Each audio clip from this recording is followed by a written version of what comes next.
All right, good morning. I see the coffee is kicking in and you're already making friends, which is wonderful. My name is Kathara Green and I'm part of the Skoll Foundation team. I'm excited to welcome you to this morning's workshop, Futures by Design.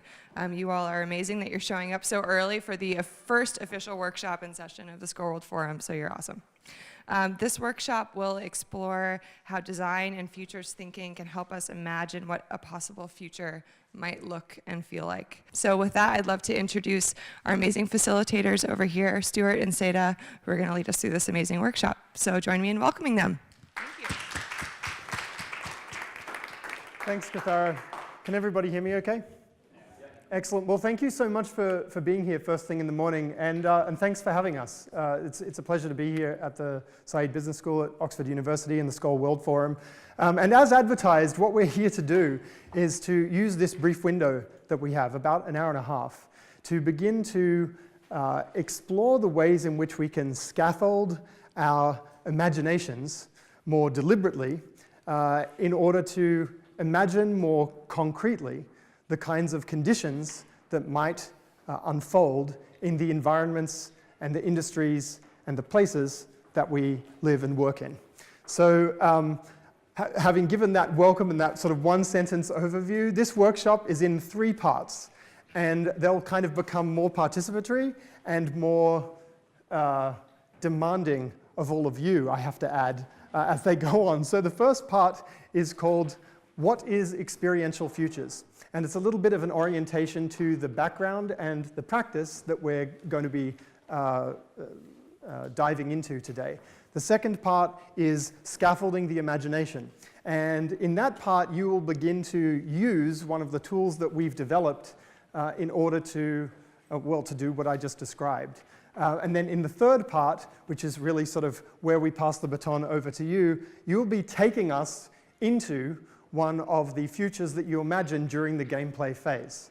So with that, let's dive right in.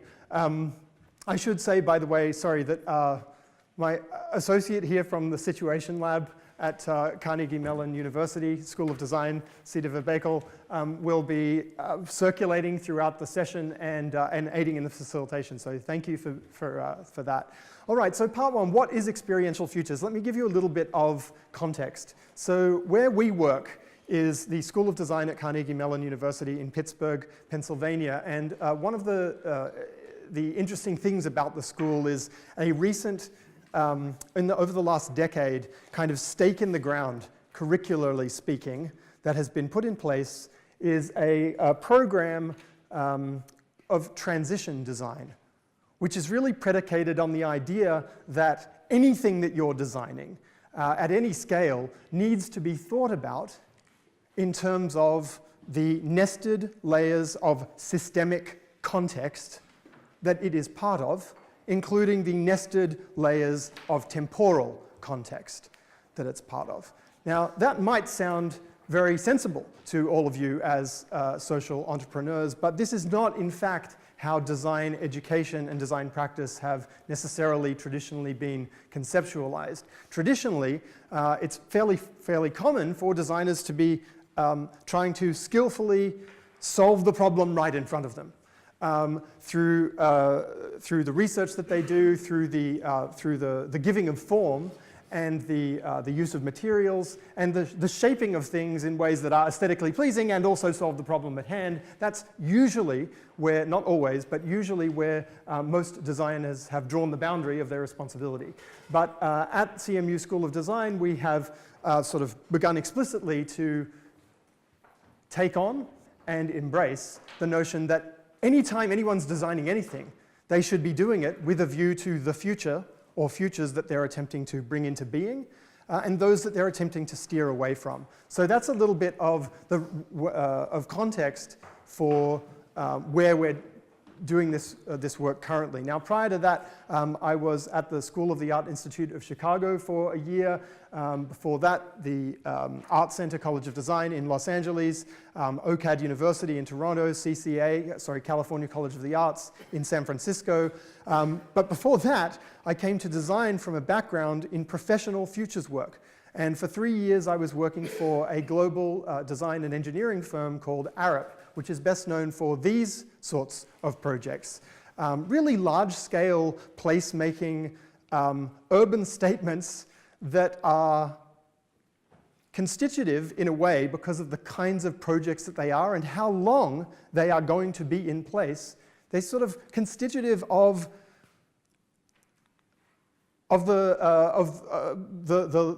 lives that not just we in the present, but potentially future generations indefinitely are going to be living. So it's perhaps more obvious when you're looking at the scale of the urban context that the design choices that one makes are instantiating or materializing assumptions about the types of lives that we expect to lead and want to lead. But part of the premise of the work that we were just describing is that that's also true at every other scale. So the materials that we eat and drink out of, the stuff that things throughout this room and in your pockets and throughout our lives, that these are made of, in a way materialize the assumptions and the quality of the thinking or the lack of thinking that we do or don't do about the futures that we want. So the kinds of projects that we've done over time for organizations like actually this university, helping develop a digital strategy for the University of Oxford, one for the city of Melbourne in Australia, where we're from, work with the government of Singapore on the sustainability and livability blueprint, as they called it, for the country. These are, on the whole, dealing with longer time horizons, larger uncertainties, and explicitly embracing the fact that there is less fixity and more openness on those longer time horizons. It's harder to speak coherently about how the world is going to look a generation or two from today than it is about how the world might look next week or next year.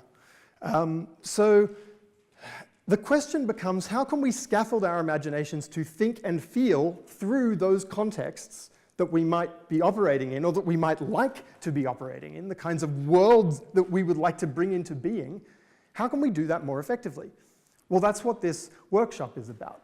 And traditionally in futures practice, and I've been involved in futures or foresight, or strategic foresight it's sometimes called now, since about 1997. I went to my first conference in the field, and I imagine actually probably many people in the room have at one point or another, and perhaps right now, been involved in strategic conversation using some of the tools of the foresight trade. So this diagram sort of attempts to capture the idea that the further out in time we try to look, the more diffuse the possibilities become, because as time goes on, those uncertainties compound. But you can begin to sort of scaffold the imagination and the exploration of those possibilities with tools like the branch analysis, which is one way of developing scenarios. Now, this is one of the most famous scenario sets ever produced. Back in the early 1990s, as South Africa was transitioning from apartheid to democracy, the Montfleur scenarios, as they were called, sort of posed a series of questions, and depending on the answer to those questions, each one being a fork in the road, if you like, you end up with a different description of how South Africa could have unfolded. So that's one way of, if you like, parsing that open possibility space, that cone, into something that you can actually think about. An alternative, and this won't look the same, but it functions similarly. So this is the 25th version of a flowchart by John Worth, who is a close observer of the Brexit process. And so actually this one he put this out about 2 days ago, and you can see here just after the first, not that you can read the text, but as of today, the 10th of April, there is a question about whether a compromise in the form of a softer Brexit emerges in discussions between the Conservatives and Labour, or not. And depending on what happens then, the active question moves along. So even though this doesn't look like a cone, you can see that the possibilities multiply on a sort of if-then basis as you move through the logic that he's laying out. Another alternative kind of way of parsing that possibility space, carving it up, is to talk about the different kinds of scenario different kinds of future trajectory that we could experience. So continued growth would be one possible kind of umbrella form of scenario. Perhaps not the most likely, but it is one that people talk about and plan on the basis of in many organizations and governments. Or collapse, which could be sudden or could be more of a gradual process, but again, an umbrella for a kind of, for a type of scenario.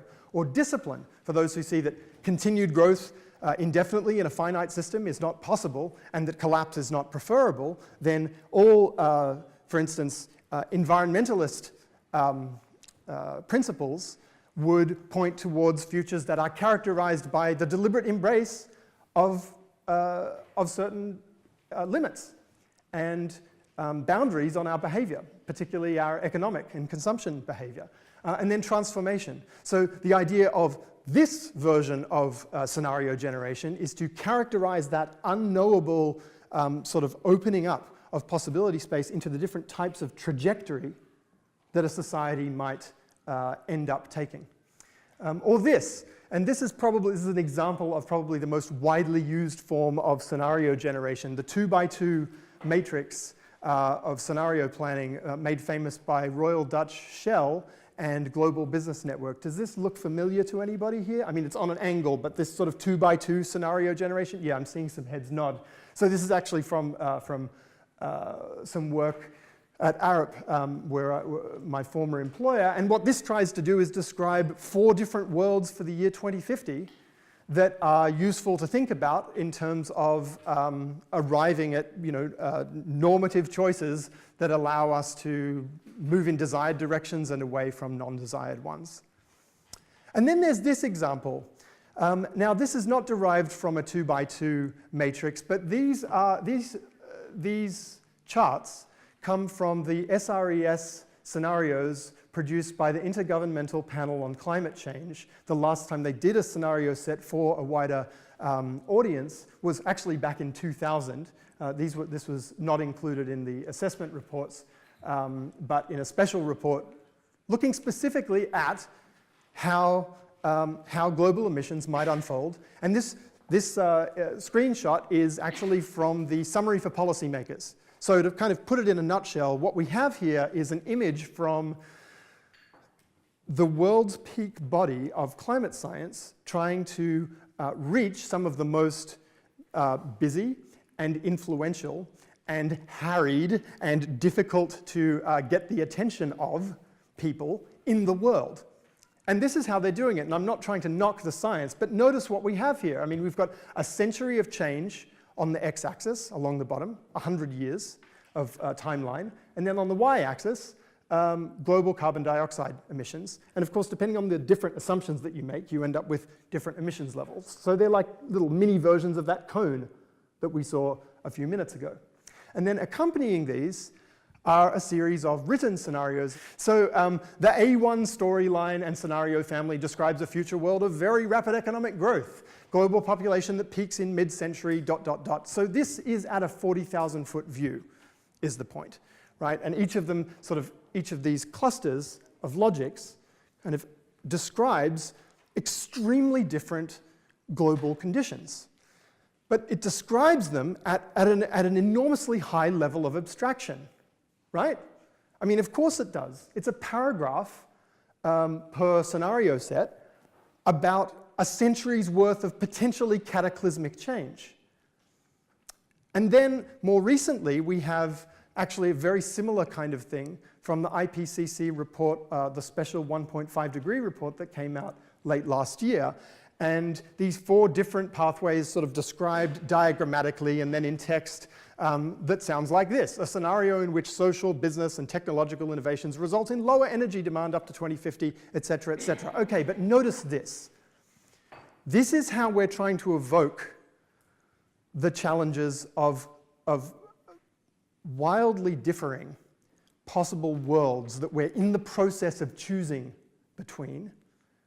And meanwhile, on the ground, this is the kind of thing that's at stake, right, for millions or billions of people.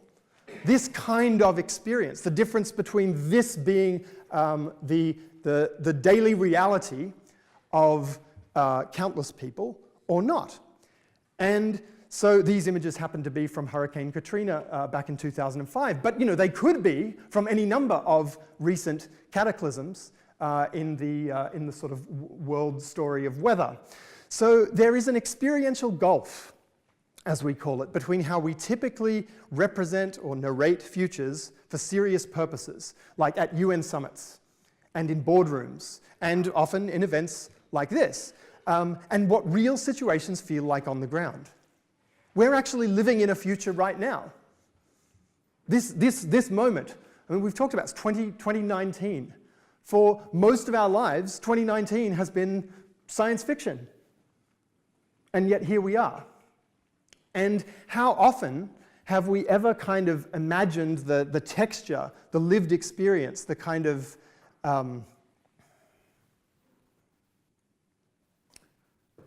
the air in our lungs and the blood in our veins kind of version of the future, the interpersonal and the social dimensions of it, rather than these broad brushstrokes of UN reports and IPCC scenarios. Now, the reason why this is a problem, I think, is that, that we should attend to and see what we can do about, is that we use our experiences of the past to navigate change. Right? So when we think about the future, the same parts of our brain light up as the parts of our brain that light up when we think about the past, which is another way of saying that what we're drawing on when we attempt to picture the future is our experiences. What else would we be drawing on? Now, the reason why this matters, I think, is that we tend to discount the future because we haven't been there.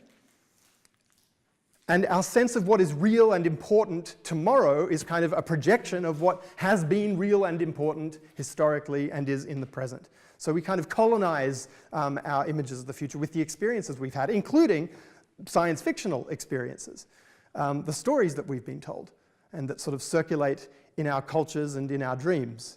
So, and discounting the future is a problem because it means that we make collective choices now that we, or perhaps not we, perhaps future generations will get to regret later on. So if we want to, if we want our hypotheticals, if we want our thinking about the future to make a real difference, then we need to experience that difference if we can.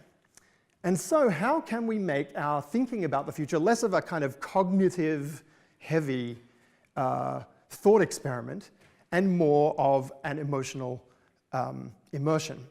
And that brings us to the topic and the reason for this practice that we're using today. Experiential futures, the design of situations and stuff from the future to catalyze insight and change. And it sort of sits at the intersection of futures practice, some of which I've shown you, these sort of conceptual infrastructures, these ways of parsing possibility space and trying to develop stories about it, and design. And I'm using design here actually to include theater and filmmaking and all of the various ways that we have of mediating the stories that we tell ourselves. It can look like, on the one hand, the making of material artifacts that purport to be from one future or another, or it can look like immersion in particular environments that feel as though they are happening 10 or 20 or 50 years from now.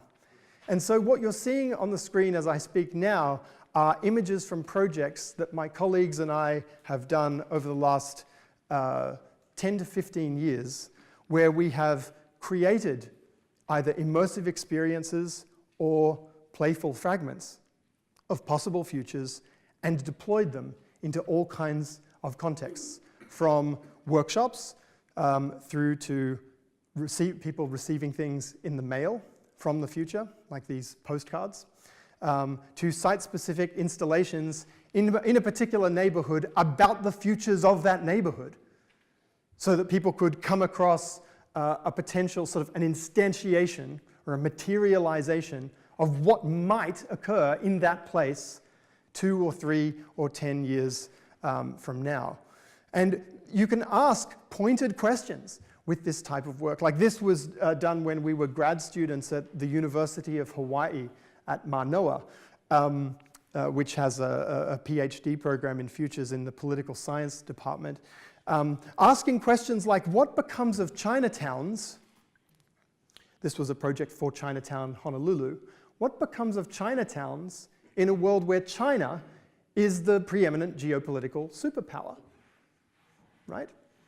And in an image like this, you can see we're rendering this question in the semiotics and the signs, in the visual language and the cultural idiom of the place. So to unpack it for you just a little, on the left, we have Sun Yat-sen, the Chinese revolutionary, who went to high school in Honolulu, in fact. And on the right is Queen Liliuokalani, the last Hawaiian monarch, who was overthrown by the United States in 1893, inaugurating the era of US occupation of Hawaii. I'm not making this up, this is not an imaginary scenario, these are the sort of historical facts that we're working with in a certain sense. And here they are standing on a plinth, a platform in Honolulu Harbor that says harmony in Chinese and in Hawaiian. And this is a gift from the Chinese government to the people of Hawaii in the late 2020s. The Statue of Harmony is sort of a deliberate analog to the Statue of Liberty, which was, of course, a gift from the French to the fledgling nation of the United States.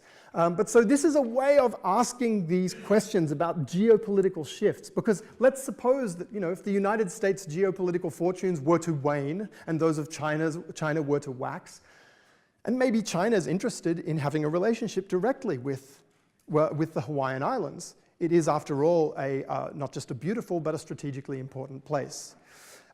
So these kinds of projects, as well as alternate reality game funded by the CDC and administered by us for the State Department of Health, about a pandemic flu, to try to have people learn about how to prepare themselves for the potential of a flu pandemic. The weird thing about this project is that we actually launched it a month.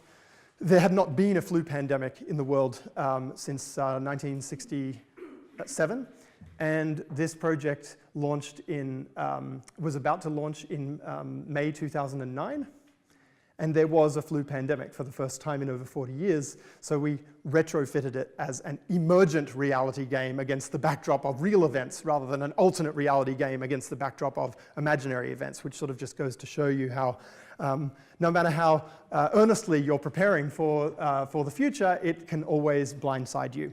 Or this project, which was for the California Academy of Sciences, San Francisco's Science Museum, where this kind of abstracted statistical reality of the exponential accumulation of plastic in the biosphere going back to 1910, when plastic started rolling off production lines around the world. If this project is called Plastic Century, and it took place in 2010, and the idea was to look back on that century and then look forward on what was and has, I think, been borne out as the most likely scenario for plastic accumulation. And the idea, though, was how do you make this abstract idea concrete enough for people to wrap not just their heads but their bodies around? So at World Oceans Day, which was on Jacques Cousteau's, what would have been Jacques Cousteau's 100th birthday in 2010 at the Cal Academy of Sciences, you could drink out of these water coolers. 1910, a little bit of plastic. 1960, 10 times that amount. 2010, 10 times 1960. 2030, twice as much as 2010. This is an exponential function made visceral. And do you think people drank out of these? Actually, nobody, Fabien Cousteau bravely, Jacques' grandson, bravely drank out of 1960, but nobody touched anything after that. And this, what my colleague and collaborator on this project, Jake Dunnigan, called the wisdom of repugnance. It's a way of harnessing the fact that our bodies know things that our minds sometimes have trouble grasping. More recently, this project, this is the second last one I want to show you before we dive into coming up with some of these things ourselves. But this project is called NaturePod, and we ran it at Canada's largest architecture and design trade show a couple of years ago.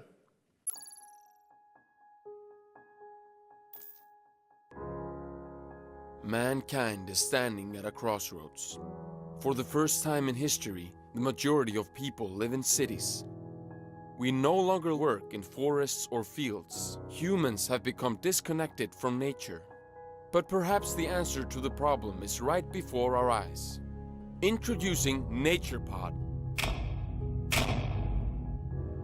Please relax and ensure that your head is fully rested so the electrodes can make contact. Secure the health and productivity of your workplace now and for the future with NaturePod.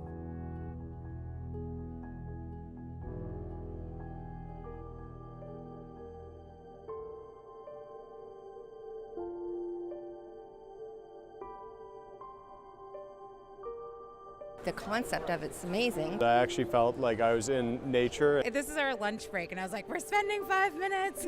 Having this in the office would be definitely a good thing, for sure. In my personal time, this is definitely something that I would love to see. Relaxing. Interesting. I think it is a bit ironic that we have to resort to technology to immerse us in 10 minutes of nature. I think it's a bit ridiculous. To me, this gives workplaces that don't want to spend that kind of effort an easy out. Things need to probably change because we're not headed in the right direction by the sounds of it. A few months ago, we were contacted by the Director of Marketing at Interface about staging an experiential intervention at IDEX, Canada's largest architecture and design show.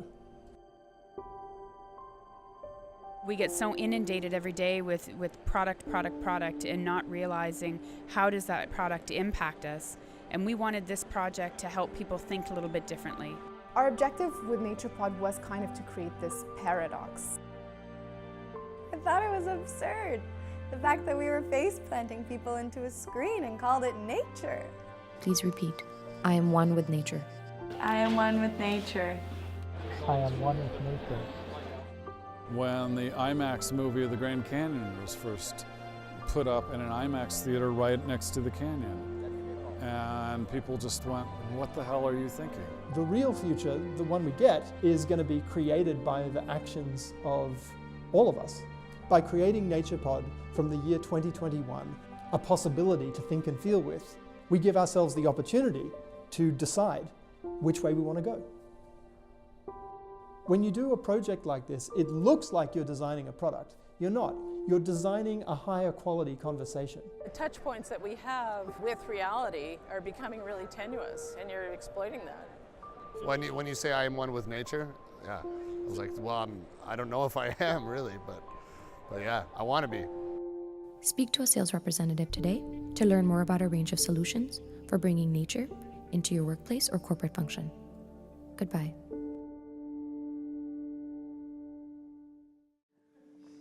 Okay, so that product was launched as if it were real at the trade show, and so the people who you saw in the video were responding to, in all but I think 2 cases, they were responding authentically to something that they understood to be commercially available rather than a hypothetical. And so as a result, we got authentic responses, and we're able to have a really interesting conversation, particularly after lifting the curtain on it and explaining that this was in fact something we were testing out to see what the conversational, to test the conversational pressure or temperature. And so I was catching up with my colleague Jake Dunnigan, who I mentioned before, who's at Institute for the Future, just as we were bringing this project to a close, and he said, oh, well, when you're done with NaturePod, you should be sure and do NurturePod, ha ha ha. And I thought about it, it was like, that's actually a brilliant idea. So that was the next project that we did. And NurturePod was launched at the Antwerp Museum of Contemporary Art in Belgium. And usually I don't work in a sort of art gallery context, but what we were trying to do, or an art museum context, but what we were trying to do was use the sort of affordances of that type of location. You make the babies, we make them awesome.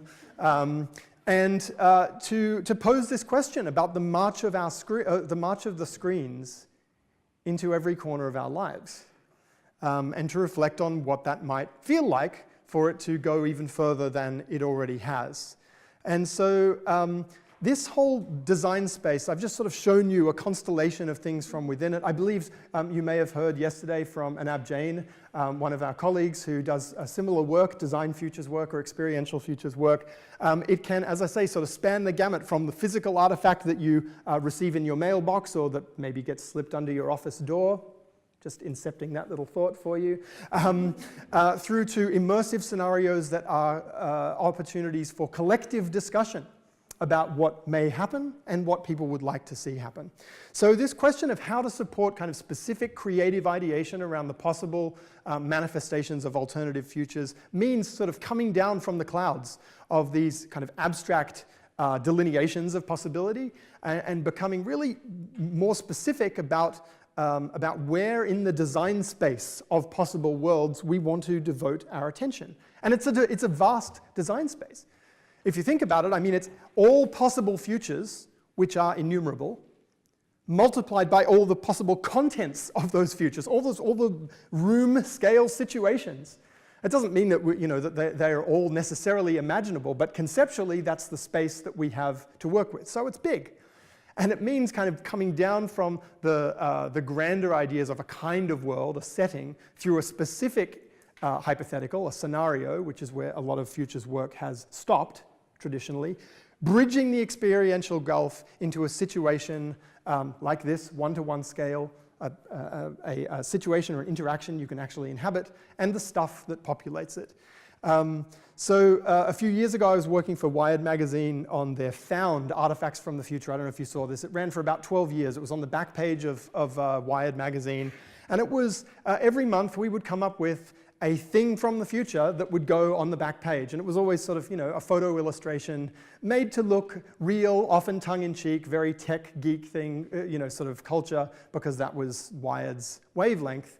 So we did, the future of sporting events or wanted posters or spa, health spas. And these were fun to do, but every time I got on the phone with the editor for this section, I kind of thought, there's got to be an easier way to do this, to have this conversation of, like generating ideas for specific things that could exist. I mean, if there are that many, that design space that I just mentioned is that big, there's got to be a sort of more efficient and perhaps even more fun than those phone calls, although they were quite fun, a more fun way of getting there. And so the question, each time was sort of, what story are you trying to tell? And we realized that we needed to clarify our constraints in order to do a deeper dive, maybe more quickly and more deliberately, or what some of my colleagues would say choicefully, into certain pockets of the possibility space. So that brings us to part 2 of this workshop, Scaffolding the Imagination. Now, my colleague, Jeff Watson, who's a professor at the School of Cinematic Arts at the University of Southern California, sort of feeder for Hollywood, Jeff and I, a number of years ago, made this game, this card game called The Thing from the Future, and I'll show you how it works. So we're going to physically use cards in a moment. I'll ask my colleagues here to distribute the materials so we can get into this, but just as we ramp onto that, here's how the game works. There are 3 suits in the card deck. And the first card tells you what kind of future you're imagining. In a reactionary future, there is a festival. The second card is a kind of thing. It doesn't have to be a physical thing. It could be any fragment of culture. There is a festival related to death.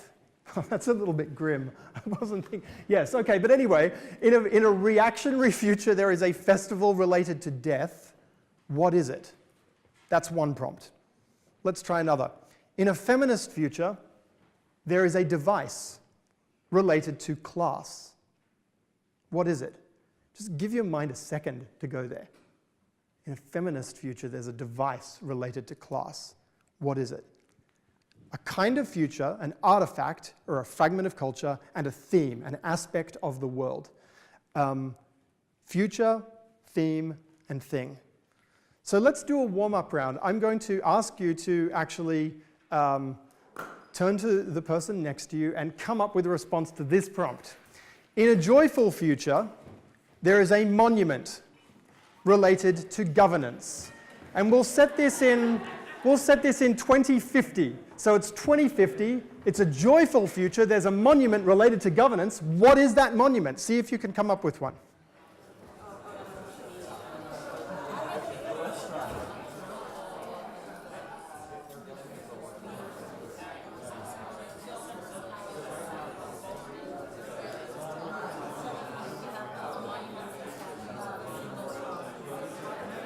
Please forgive my intrusion into your conversations. Folks, if I could, can I just briefly, were there any monuments related to governance from a joyful future that we should all hear about? Did anyone happen to come up with something? Or hear of something from, yes, please, we'll... Okay, we imagine like a big pile of paperwork, red tape set on an internal fire, and people come there to barbecue and chill out. Right. Excellent. You don't work for the European Union by any chance, do you? I'm just kidding. Yeah. Please. Actually, the first thing that came to mind was when I saw Monument and Governance, not Joyful, was like a bronze big statue. So then I said, well, a joyful monument would be something related to nature, then maybe a monument that grows, you know? Just government allowing nature to grow would be a monument. Yeah, maybe it's an enormous tree. Exactly. Yeah.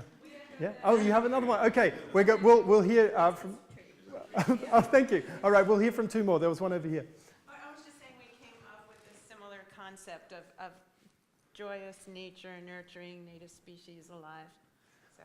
Okay, but so did you happen to locate it anywhere in space and time? So we were thinking about, you know, someplace maybe in front of a school or a community center or even a government building, but do you want to talk about your pacifier idea? There was a second competing idea, although maybe they would link together. The idea of something like a pacifier or a dummy created in a larger size to represent the idea that we're in such a joyful future that the kind of complex problems that government exists to solve no longer exist, so we can just create sculptures of the things that babies enjoy using. Excellent. And you see how skillfully we primed you with the Nurture Pod project as well. Yeah, no, very good.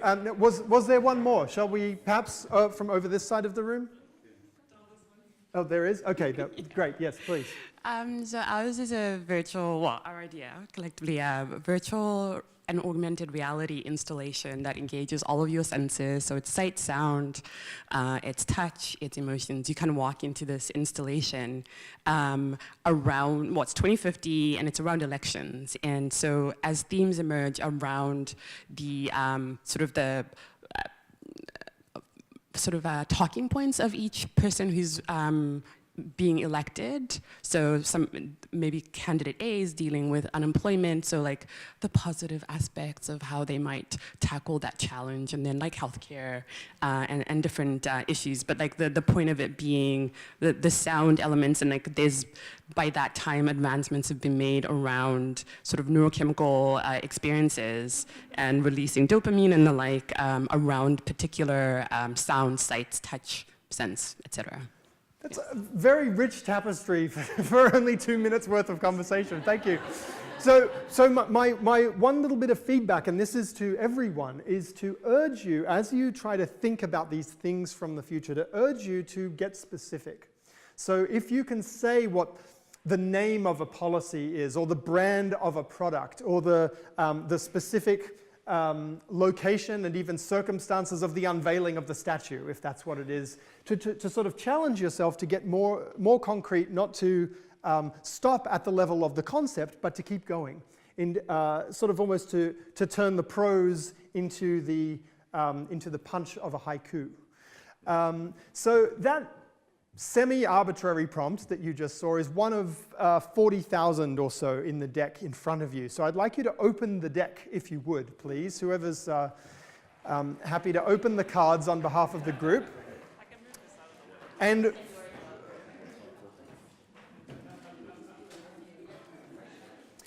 for this second round, again, we'll pull the time horizon in a little bit, and we'll call it 2040. 2039, 20 years from today, 2040. And the process here is going to be simple. You have the 3 different suits of suits in the deck: the future, the thing, and the theme. And I'd like a different person at the table to pick on behalf of the group from one suit. So you can sort of, the cards aren't shuffled, they come out of the deck, sort of grouped together. So if you give a different colored pile to each person, I see that we have groups of 4, so someone's going to be left out, that's okay, they'll get a go in the next round. But if you could, in parallel, please, and quite swiftly, just have a look through whatever color it is, whatever suit it is that you have in front of you, and pick one that you think will be interesting for the whole table. And do that in the next 30 seconds, if you would, please. Pick one card from each suit, and a different person per suit.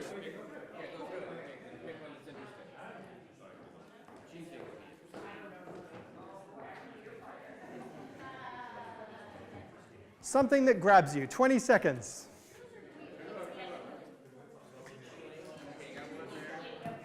You can, please, you can arrange the cards. It's a very energetic group. I'm happy for that. But if I can just have your attention, please. You can arrange the cards on the table in this order. People, sorry, if we could all be back in the one conversation just for the moment. Yeah. So I have a question. Yes. So the monument that I thought earlier was because, like I got stuck on the second one, and then I fit in the third one to have meaning. Right. So I already got an image immediately after the 2 first ones, and then the third one didn't fit so well, but I'm like, well, I can fit it in, you know, I can put some meaning on it. So why is this a specific order?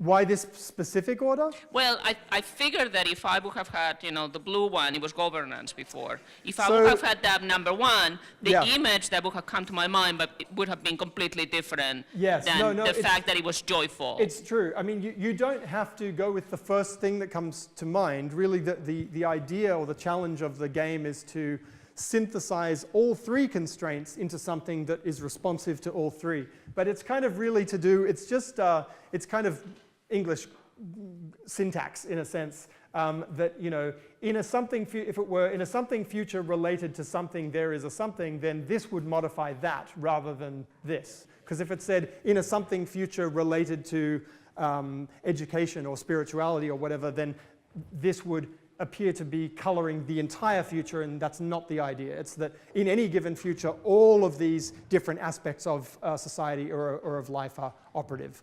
So does that make sense? Yeah. But you can pick the thing first when you're putting the prompt together. It doesn't matter which one you pick. You can pick them in any order, but and of course, your imagination gets going right away. So depending on the order that you see them in, that may influence your what you come up with. That's fine. But ultimately, you have sort of the challenge of fusing them all into one kind of coherent idea. So with that in mind, if you can each individually, please take a play sheet, so the thing that says the thing from the future, and fill it in with the prompt that you have just created with your group, so that you're capturing the elements of the prompt. You can use a Sharpie if you want, one of the markers if you want, or a pen. The Sharpie will bleed through, but I think we have enough play sheets that doesn't necessarily matter. So you're going to do it please, individually and then share to each please other. fill in the play sheets. If you have a question or a concern, pop your hand in the air, and Ceda will be able to help you out. And now your challenge is to take the next couple of minutes and silently and individually come up with your own response to that prompt. So if it's a public service announcement, or if it's a plaything, or if it's a bestseller, what is that thing? Come up with your own response in the next 2 or 3 minutes, and I'll let you know when we can start to share those among your group.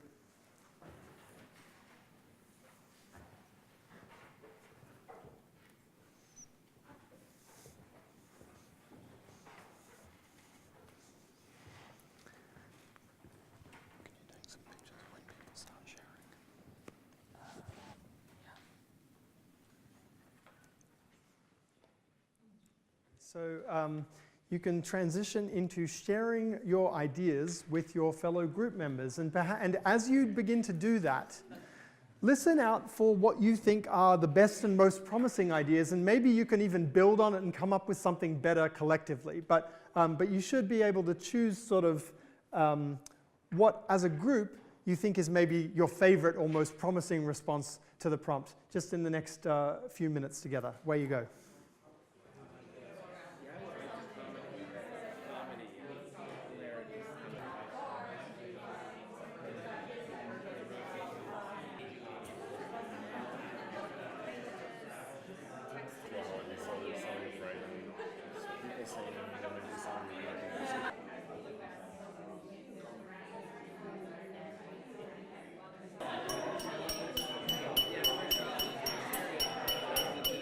Hello.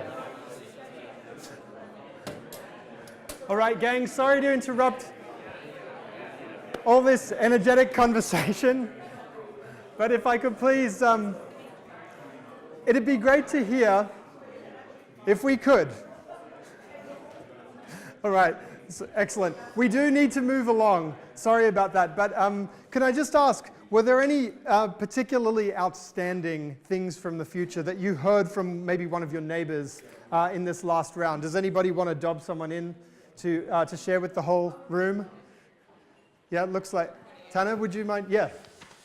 And so if you can tell us, please, what the prompt was and then what your response to it was. Okay, so in a bizarre future related to cities, there is a bestseller. In a bizarre future, there is a bestseller related to cities, but maybe the future's related to cities, depending on how you laid out the cards. All right, yes, so what was the bestseller? Right, so in the future, there's an app, which is a bestseller app, that calculates how many smiles you make to strangers and on your commute, and provides you with discounts and vouchers to people who smile the most.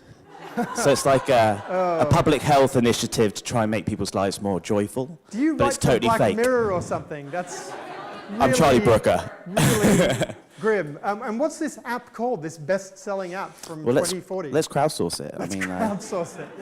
Any ideas? So you don't know yet. Okay, but Stranger Smiles. Stranger Smiles. Yeah, well, that certainly fits. Thank you. Any other things from the future that we should all hear? Yes, please. So as we were working on, in a playful future, there's a breakthrough related to family. So one of the thoughts that we had was that in order to help future generations make choices, we could take the sort of DNA and the history of the nuclear family. We could then virtually recreate all the ancestors, taking their DNA, their history, and then also then generate future successors virtually, and then basically create different scenarios of the future social impact of our family over the next half century. You could put it in a virtual archive that basically you could come back to later, but particularly you're trying to get the younger generation to think about influencing the choices that they're going to make in terms of the future. Excellent. And did we come up with a name for the archive or anything like that? Sort of a distillation of this breakthrough? No. Okay. Well, right. So again, you know, the invitation is to continue to sort of specify and try to make it vivid, so that we could almost, you know exactly what the next steps would be in terms of actually of perhaps physically mocking this thing up. And bringing it to life in the present, because those choices would need to be made, wouldn't they, in order to render that narrative accessible to the senses. But yeah, thank you very much for that. Shall we have perhaps one more? I'm seeing people pointing at each other.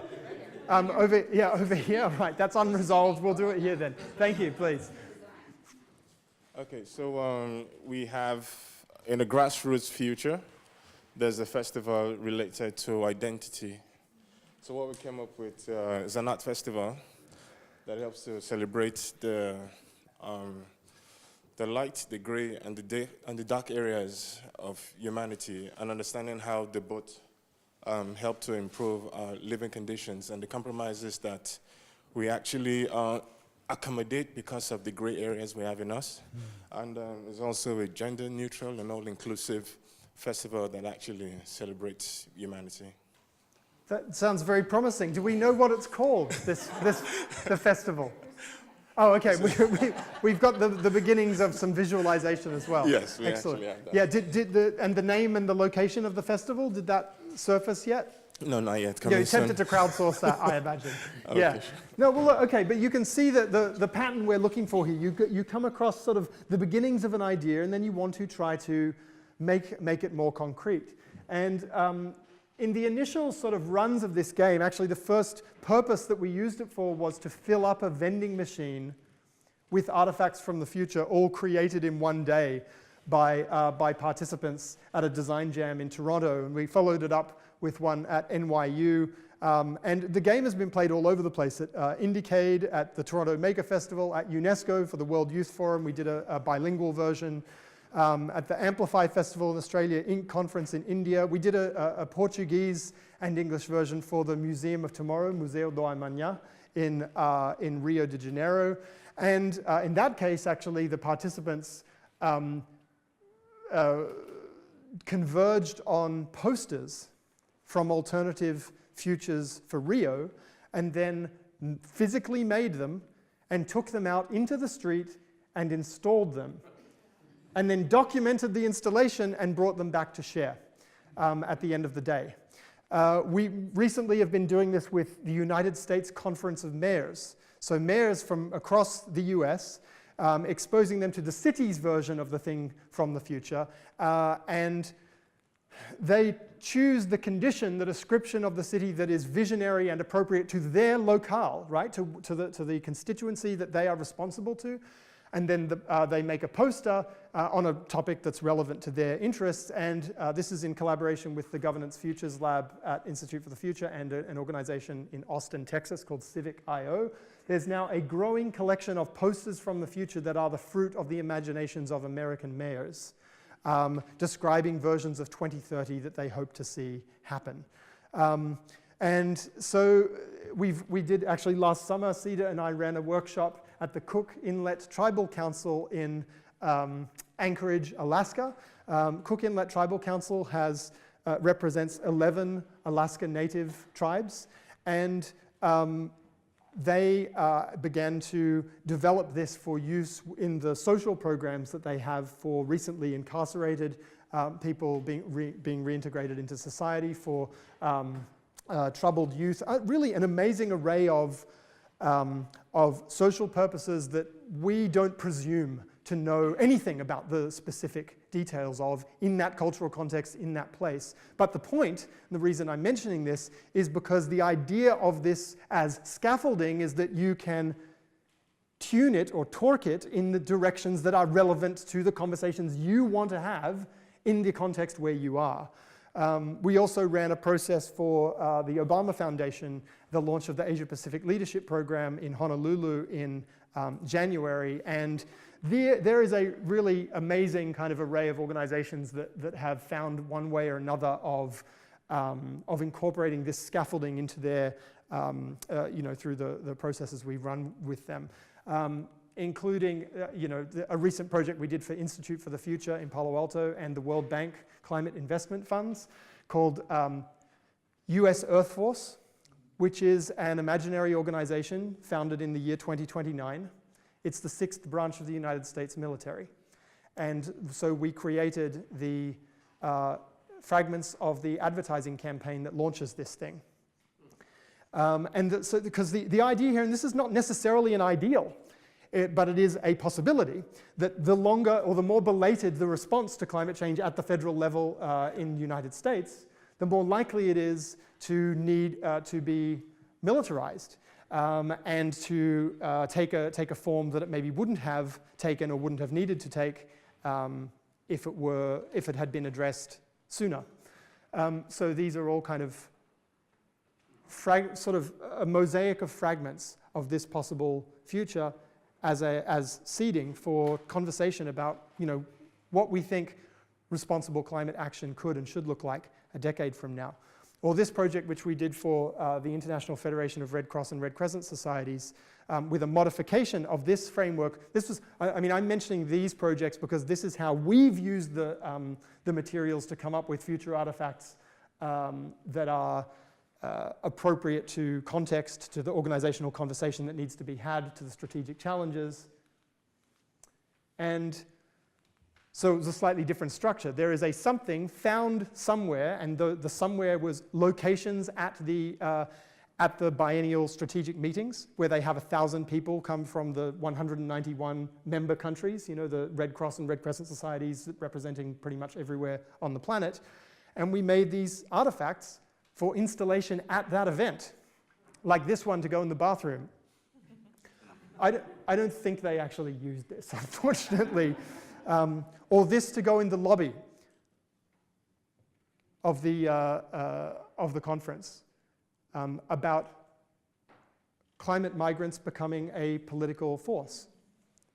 Or this, which was designed as an invitation to slip under people's doors on that thick cottony paper that you get wedding invitations on.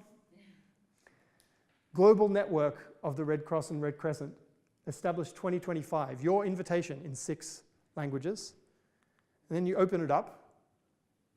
Nobel's Fredspreis, the Nobel Peace Prize, 2029 winner for Global Red Cross and Red Crescent Network for establishing a global foresight network to anticipate and prevent humanitarian crises. With all the detail, Oslo City Hall, 10th of December 2029. So trying to instantiate kind of a possible next generation for the organization that we were working with. And so in our final kind of run here, we have a little bit of time left, and we want to segue into a third round and a third phase of gameplay. And in this case, it's tuning the search parameters for the thing from the future that you'll be creating, and making a shared thing. So part 3 of this workshop is called Take Us to Your Future. And here's how it's going to work. You need to take a fresh play sheet, if you would. And whoever did not get to choose a card last time has a big responsibility this time. That person should take the blue cards, and that's the theme cards, and pick on behalf of the table the theme that they are going to work within. So since this is the last round we're going to play, please make sure it's just something that you think the other people at the table would find interesting. That's really the only parameter for that. The person to their left can choose a future. That's a green card. Choose a future condition that you think will be resonant. It doesn't have to be aspirational. It doesn't have to be provocative. It could be either. It could be both. Or it could be something else. But pick a future condition, a future description that you consider to be worthwhile for this final round together. And if you take the next 30 seconds to do that, and then I will tell you all what the thing from the future is that you will be imagining. So don't pick a thing, don't pick a pink card. Just have those 2 players pick the theme, the blue one, and the future, the green one, and I'll tell you what the thing is in just a minute.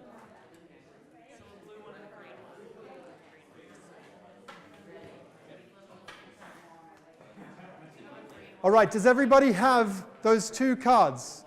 The theme, the blue, and the future, the green, yes? Does anybody need more time? No, okay. So folks, silence for just a moment. I'm going to tell you the final parameter. You're making a news report from this future, a news report from the year 2039, and you're going to perform that news report here in 7 minutes. So it is a 60-second news report from the future. You're going to come up here, and I'll show you how it'll work. It's going to sound like this.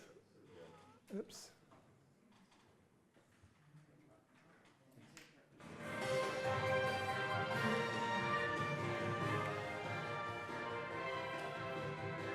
Hello, good morning, and welcome to Future Flash News, our top story today. Something like that. And then you have 60 seconds.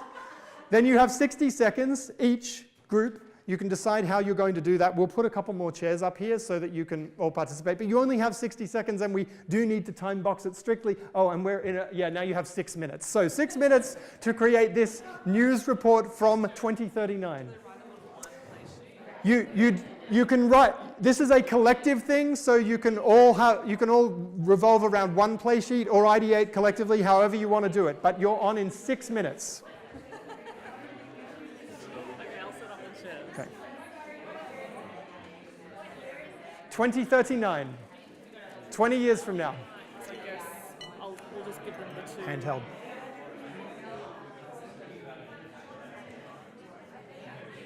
That's my one on the corner.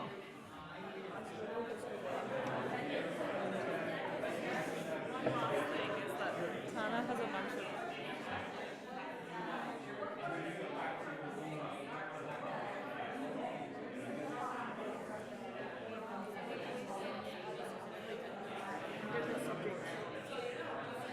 One minute remaining.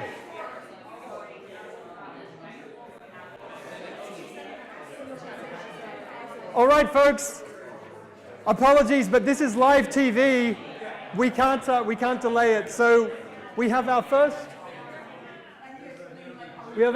news report in.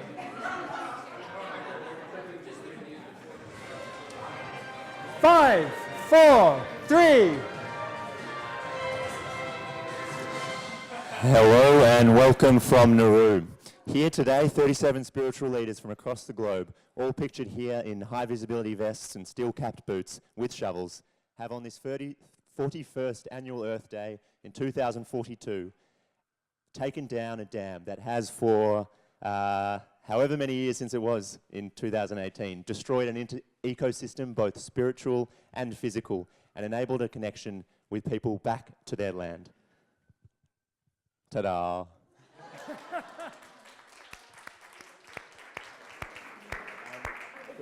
The words we have, just to explain a little bit of context. News has changed a lot in the last 20 years. Can I ask this group to go next? And again, thank you, Christian. That was an excellent start from this group over here. Ceda is going to give you a 10-second warning when you're 10 seconds from finishing it. So however you want to do it.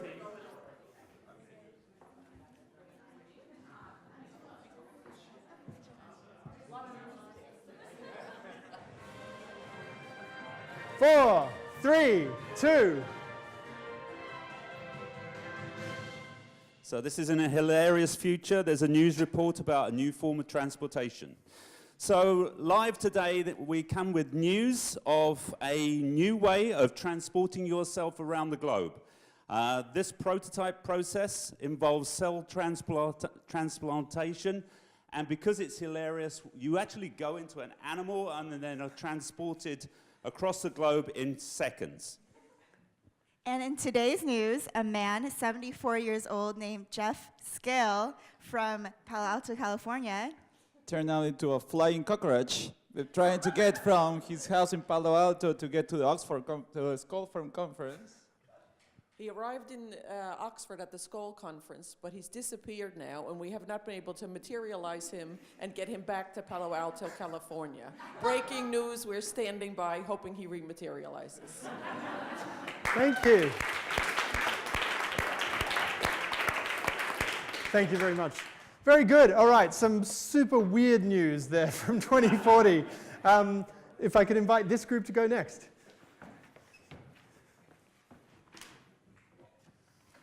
Hang on, you're not live yet. Oh, come Here on. we go. It's my big moment. 5.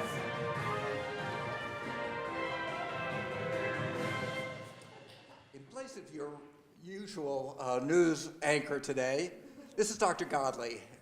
And Dr. Godley has been working on the study of estrogen levels in water. The good news is estrogen levels in the water are rising.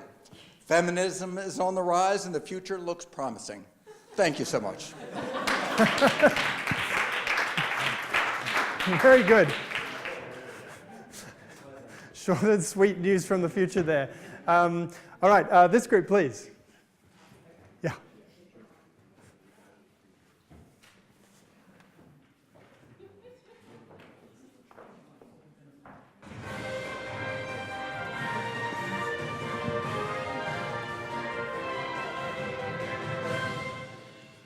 This is a news flash.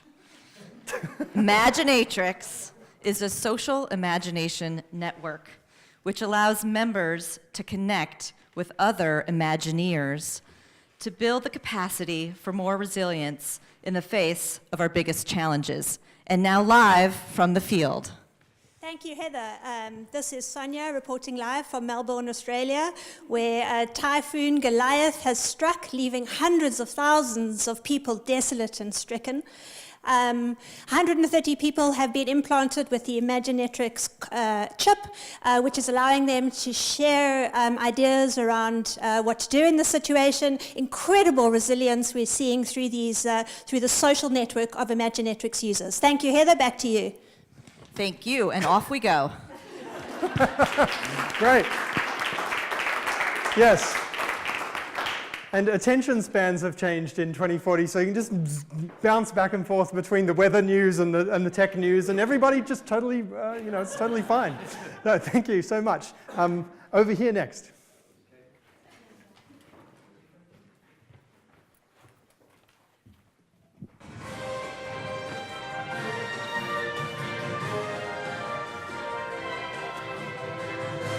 Great, tonight we're celebrating the 5-year anniversary of Wise transportation solution called the LilyPod. We're celebrating it here at the Last Car Manufactured Museum in Oxford. And will be displayed tonight will be the last car ever manufactured here in the UK. We're celebrating it, tonight we're celebrating the 4 millionth ride on the LilyPod. They've just arrived here in Oxford in a magnetic Hyperloop tube for the event. And we're going to later interview the 4 people in this pod who've just been ecstatic about their experience because it's more than transportation. It's also a chance for them to enjoy the company of each other and the community that engenders. Thank you very much. Excellent. Thank you. Very good. And seamless product placement in the newscasts from this version of 2040. Very nice. Thank you. This group over here, we have 3 newscasts from the future and 5 minutes to go. Is this thing on?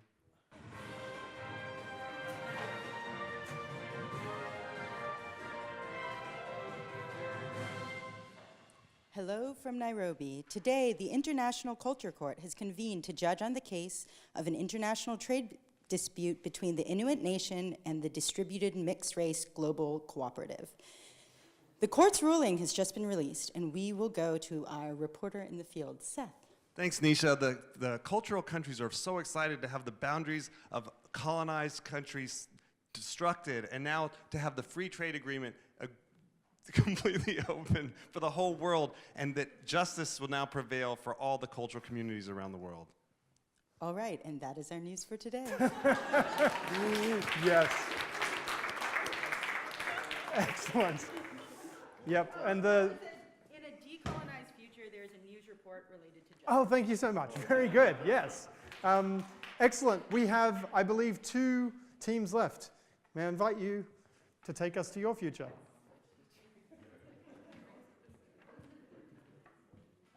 Just a sec.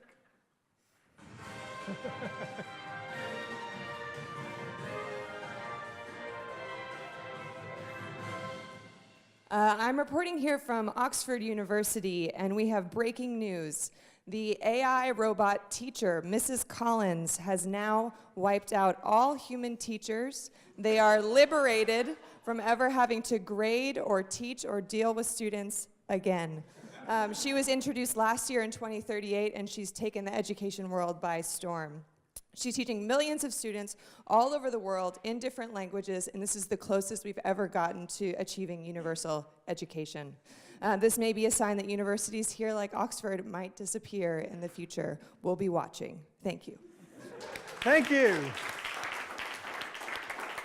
Mrs. Collins, I would have liked to spend a little longer with that news report. That's very intriguing. All right, and to take us out, our final 2039 news flash. Take it away in 6, 5, 4.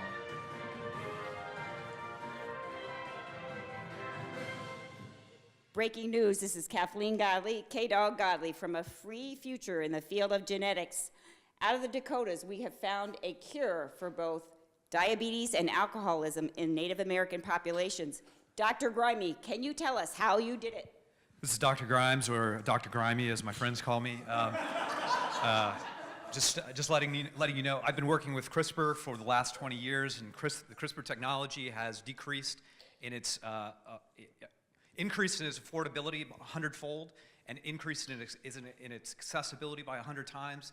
And so now genetic manipulation is now affordable to even the most rural communities in the world. This is what it looks like. Back to you, Stuart. All right, fantastic. Thank you. Thank you all so much for those very diverse and thought-provoking glimpses of how our world might look 20 years from now. So I want us to finish on time. We have about 2 minutes left. Just a couple of quick things. If you or anyone else came up with a thing from the future that you particularly liked or thought was interesting, we would encourage you to take a photo of it and to tweet it out. The details are at the bottom of the page. There are thousands of players over the last 5 years who have shared their idea, the hashtag on their future thing. If you actually search through that, you'll see loads of not just ideas in play sheet form, but physical artifacts that people have mocked up as a result of playing the game over those years. So if you'd like to contribute to that pool, please feel free to do that. Also, we are running this workshop again tomorrow because it is it's kind of a limited in terms of numbers, so we wanted to make it available to more people. So if you liked it, please tell people so that they can avail themselves of the chance and come here as well. And there is a feedback form, I believe. I'm not quite sure.